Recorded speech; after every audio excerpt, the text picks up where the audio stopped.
Namaskar. A warm welcome to World News and Indian Perspective on All India Radio. This is R.S. Raghu and with me is Saira Mushtaba bringing glimpses of the major developments of the day from across the globe. Over the next half an hour, we shall bring you the latest from the world of politics, economy, sports, entertainment and more. The headlines. Prime Minister Narendra Modi says India feels proud as major global companies being led by Indian young CEOs. India's exports of engineering goods register 54% growth during April to December 2021 compared to previous year. NATO puts forces on standby and reinforcing Eastern Europe with more ships and fighter jets amidst Russia's military buildup at Ukraine's borders. India and Israel launch a special logo to mark the establishment of 30th anniversary of their diplomatic relations. Russia expresses reservations about achieving positive outcomes from Taliban delegation's visit to Oslo. Union Minister Hardeep Singh Puri discusses bilateral energy partnership with UAE Minister Al Jaber.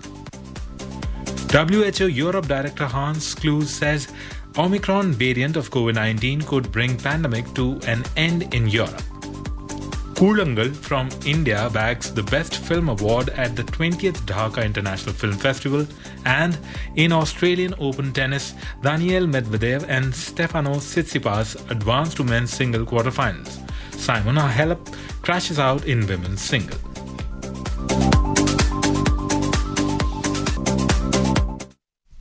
As the number of COVID-19 cases is rising fast in several parts of the country, we appeal to our listeners to be vigilant and to get fully vaccinated and help others, including children between 15 and 18 years, to get vaccinated.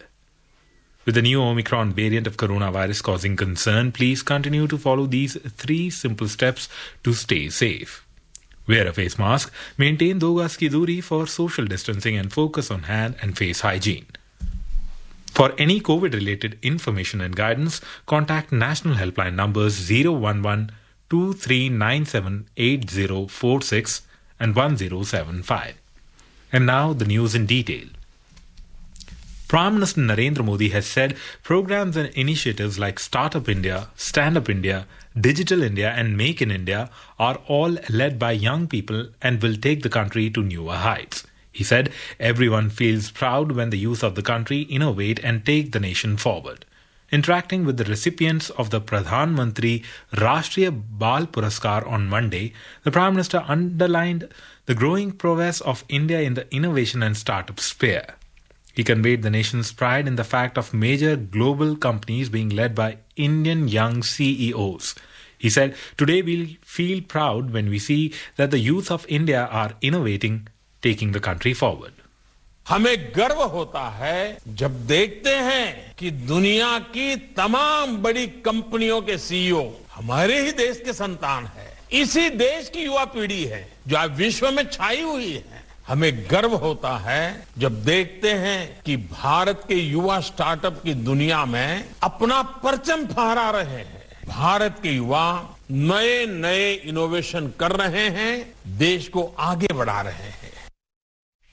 The Prime Minister urged all young people to come forward and make vocal for local a success. जैसे आप स्वच्छता अभियान के लिए आगे आए, वैसे ही आप वोकल फॉर लोकल अभियान के लिए भी आगे आइए। एक लिस्ट बनाइए। आप जो चीजों का उपयोग करते हैं, घर में जो सामान है, ऐसे कितने प्रोडक्ट्स हैं जो भारत में नहीं बने हैं। घर के लोगों से आग्रह करें कि भविष्य में जब भी वैसा ही कोई प्रोडक्ट खरीदा जाए तो वो भारत में बना हो। जब आप भारत में बनी चीजें खरीदेंगे तो एकदम से हमारा उत्पादन बढ़ने लग जाएगा। रोजगार के लिए नए अवसर बनेंगे तो आपका जीवन भी आत्मनिर्भर बनेगा। Mr. Modi gave a lot of credit for the success of Swachh Bharat Abhiyan to the children of the country. He said, by becoming Bal Sainik, they have inspired their families towards cleanliness. The Prime Minister said the country is currently celebrating 75 years of its independence, and all those who have received this award in this important period for their extraordinary achievements in various fields are adorned with greater responsibility. India's exports of engineering goods has registered a growth of 54% during April to December 2021 as compared to the same period of the previous year. As per provisional figures, exports of engineering goods was over $81 billion during April to December 2021 as compared to over $52 billion during the same period in 2020. India's top 5 export destinations of engineering goods during the period April to November 21 were United States, China, UAE, Italy and Germany. The Ministry of Electronics and Information Technology, in association with the India Cellular and Electronics Association on Monday, released a 5-year roadmap and vision document for the electronics sector. It is titled $300 billion Sustainable Electronics Manufacturing and Exports by 2026. This roadmap is the second volume of a 2-part vision document, the first of which was released in November last year. Minister of Electronics and Information Technology, Ashwini Vaishnav, lauded the entire team for their efforts in bringing out the documents and policy framework items at this remarkable speed. He also addressed some points raised by industry leaders during the recent interaction with him.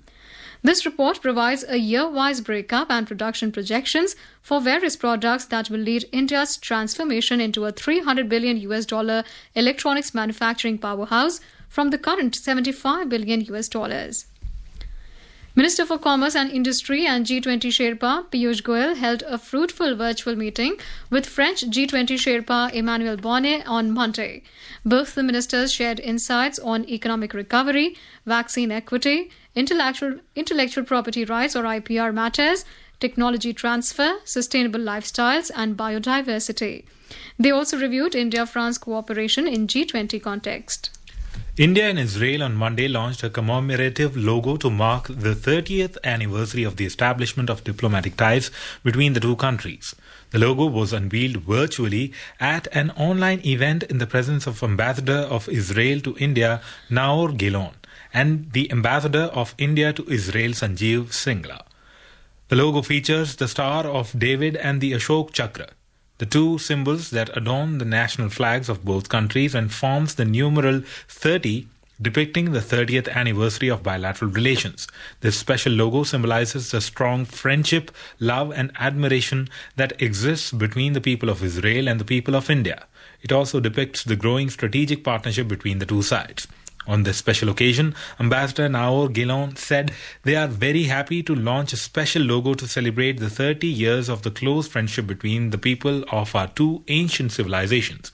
This is an important occasion to reflect on our mutual successes as well as a good opportunity to look ahead and shape the next 30 years of our relations. He said he's optimistic that the close existing cooperation in different fields will only continue to grow and flourish in the coming years.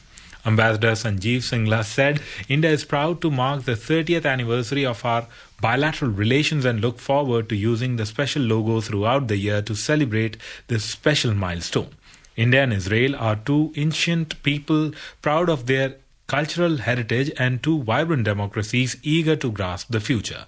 Mr. Singla said, together they can shape a better future for India, Israel and around the world. Israel and India established diplomatic relations on 29th of January 1992. Union Minister for Housing and Urban Affairs and Minister for Petroleum and Natural Gas Hardeep Singh Puri held a telecall with UAE Minister of Industry and Advanced Technology Dr. Sultan Al Jaber on various issues relating to the bilateral energy partnership and condemned the recent terror attack on UAE last week. Mr. Puri, in a tweet, said that he had a substantive and wide-ranging discussion with Dr. Sultan Al Jaber, UAE Minister of Industry and Advanced Technology, on various issues relating to bilateral energy partnership. Mr. Puri said they agreed that significant progress has been made on critical issues for furthering this very important partnership since their last meeting in November 2021. India is a close friend in the process of building digital Bangladesh, said the ICT State Minister Junaid Ahmed Palak in Dhaka on Monday.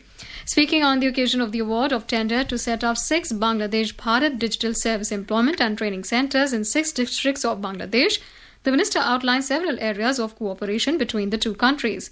Mr. Palak said that both the countries are cooperating in the field of cybersecurity, for which an MOU was signed in 2017. A meeting will be held over the next 3 to 6 months on cybersecurity and startup cooperation. Describing the vibrant startup ecosystem of Bangladesh, the minister said that in the last 4 years, these startups have attracted foreign direct investment worth over $800 million from places like US and India, among others. In today's Hotspot section, we bring you AIR News Special on India Republic at 73. January 26th. A red letter day in the history of independent India, the day from which its constitution came into effect and India was declared a republic way back in 1950. The occasion is marked by a grand parade showcasing the might of Indian armed forces and the glimpses of the rich culture and heritage of the country with dances, tableau and the brave children on the Rajpath. This year's Republic Day falls in the 75th year of India's independence, being celebrated as Azadi Ka Amrit Mahotsav. This year, the Republic Day is going to be unique in quite a few aspects, retaining the grandeur and flavour of yesteryears. It comes in the backdrop of the third wave of COVID-19 pandemic, and hence the celebrations are going to be a tad different. Chalo, milkar ek shuruaat kare. Chalo, ek faisla aaj kare. Mask nahi to tokenge. Corona ko rokenge. Chalo, ek irada karte hain.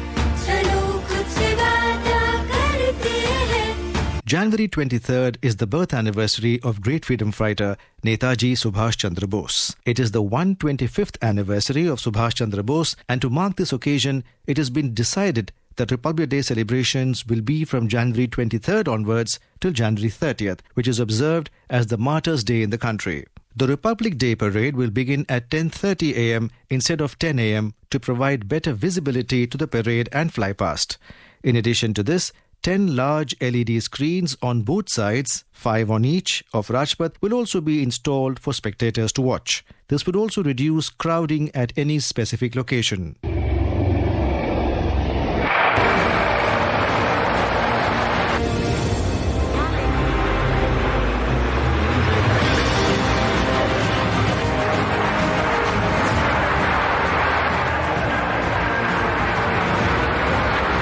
After the floral wreath-laying ceremony, the President of India, Ramnath Kovind, will unfurl the national flag. Then he will take the salute by the marching contingents along the Rajpath. The parade will witness the traditional march past by the contingents of the armed forces, paramilitary forces, Delhi Police, National Cadet Corps, NCC, National Service Scheme, NSS, and Indian Scouts and Guides.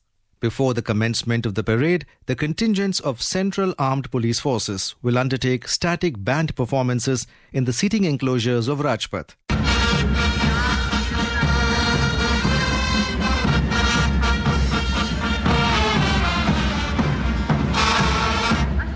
This year, 12 states, union territories and 9 ministries and departments will display their tableau on various themes under Azadi Ka Amrit Mahotsav. These include the tableau of Aurobindo Ghosh and Netaji Subhash Chandra Bose. 10 scrolls, each of 75 meters in length and 15 feet in height, will showcase the unsung heroes of the freedom struggle and our rich cultural heritage of indigenous and contemporary visual art practices. These scrolls will be displayed along Rajpath during the Republic Day parade. For the first time, dancers who performed during the cultural program at the Republic Day parade have been selected through a nationwide competition, Vande Bharatam. 600 dancers were selected. They will showcase their talent during the parade at Rajpath. In yet another unique feature this time, more than 100 female troops from across different military ranks will be performing at the Republic Day parade. These include their daredevil stunts at Vijay Chowk. Border Security Forces all-women biker team Seema Bhavani will also be spotted showcasing their stunts at the parade. This year's Flypast will feature 75 aircraft to commemorate the country's 75th anniversary of independence. Vintage as well as current modern aircraft like Rafale, Sukhoi, Jaguar, Mi-17, Sarang, Apache and Dakota will be showcased.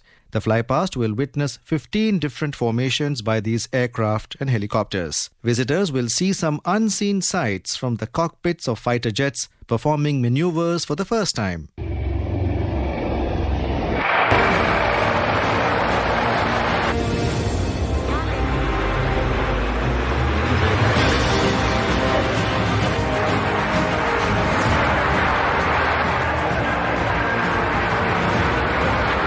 The celebrations will culminate with Beating the Retreat ceremony on the last day of the celebrations on January 29th. At Vijay Chowk, the military bands will perform martial tunes.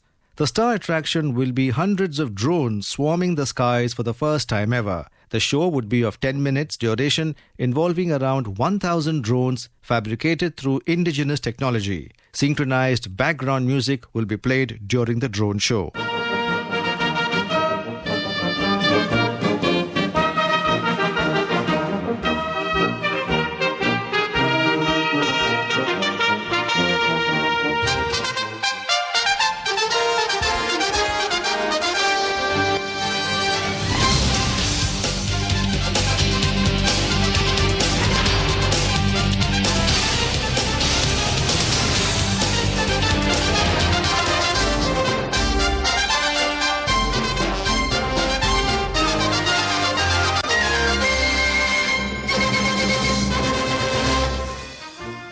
In keeping with the celebrations of 75th year of India's independence, "Ae Mere Watan Ke Logon" will be played at the Beating the Retreat ceremony.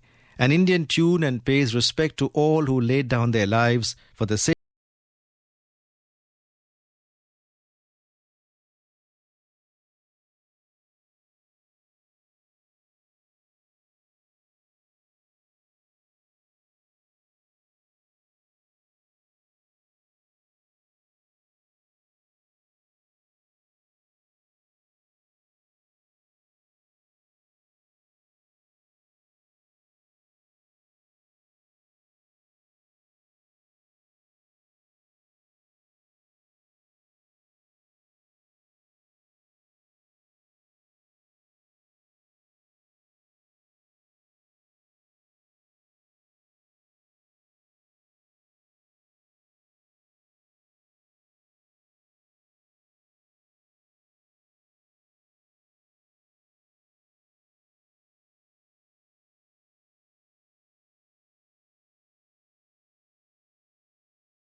mapping show on the walls of North and South Block for 3 to 4 minutes will commemorate 75 years of independence before the end of the Beating the Retreat ceremony. Seats have been reserved for auto rickshaw drivers, construction workers, safai workers, frontline health workers in Republic Day Parade as well as in the Beating the Retreat ceremony. The invitation cards for Republic Day Parade and the Beating the Retreat this time are eco-friendly and relevant for COVID times. These cards will have seeds of medicinal plants of ashwagandha, aloe vera and amla embedded in it, and people are being encouraged to plant it in their gardens and flower pots after use. A dedicated website, mobile app and social media handles are already functioning, giving real-time updates of the events being held in the run-up to Republic Day celebrations 2022. The website is www.indianrdc.mod.gov.in and the mobile app is Republic Day India. MyGov has launched a digital initiative to encourage people to show solidarity with the Republic Day. This entails a swift registration through mobile, watch the parade and vote for the best marching contingent, tableau and cultural performance. Giving prime importance to COVID safety protocols, the number of invited guests for Republic Day parade ceremony has been reduced. Only double vaccinated invitees are permitted for the sake of guest safety. Guests have also been asked to keep a 6-foot distance from the enclosures, wear masks, and obey other COVID regulations. The states and UTs have been advised that they should invite participation from one or more other states for the Republic Day parade. This will enhance mutual understanding and bonding in the spirit of Ek Bharat, Shresth Bharat.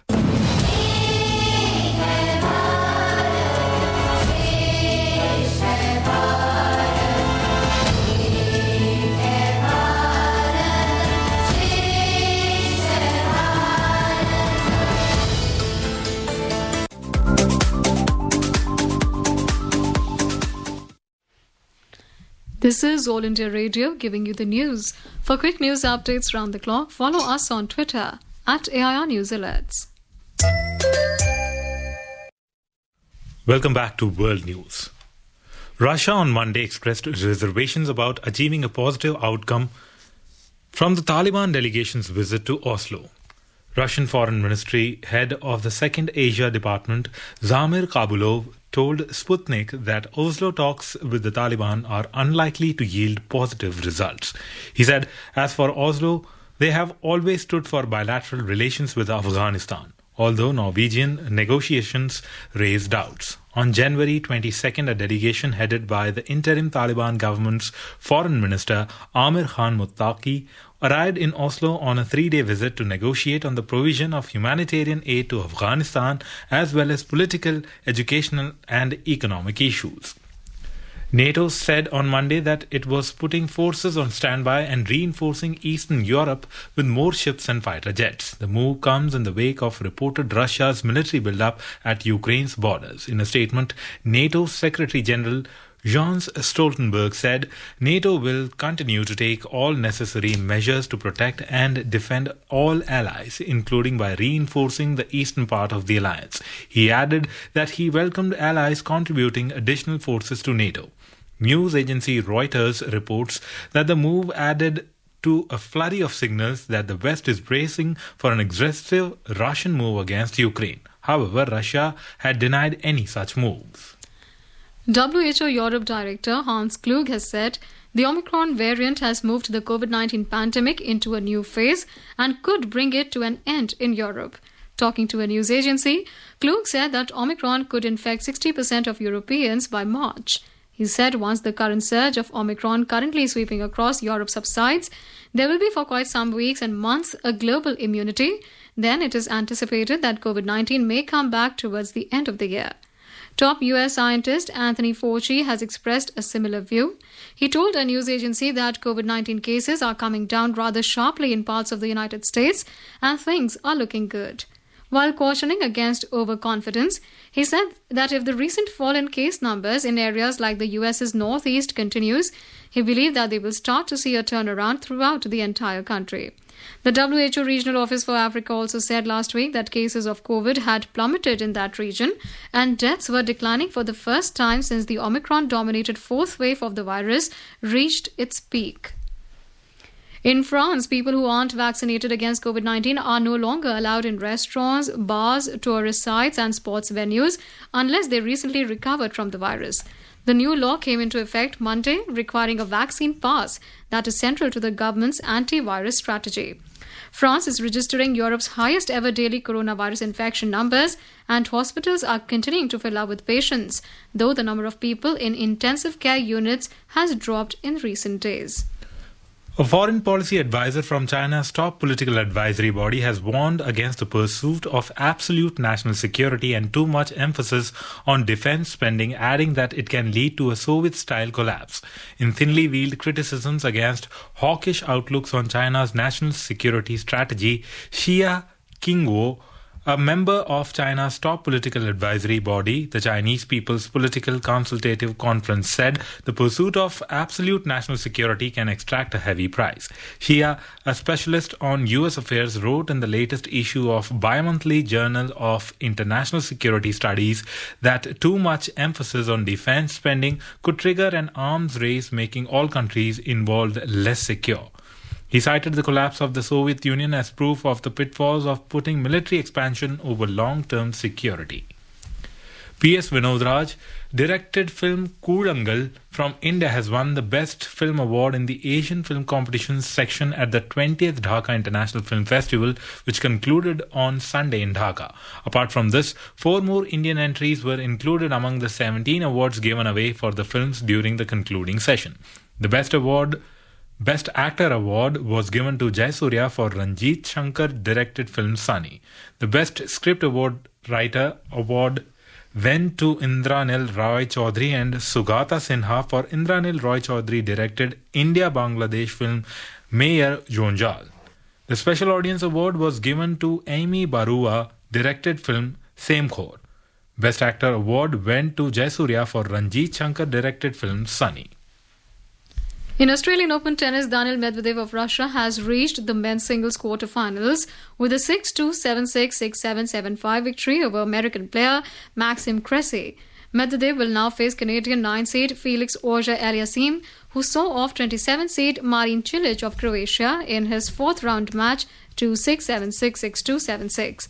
Italian 11th-seed Yannick Sinner also defeated Australian 32nd seed Alex de Minaur in straight sets 7-6, 6-3, 6-4 to reach his first quarterfinal in Melbourne.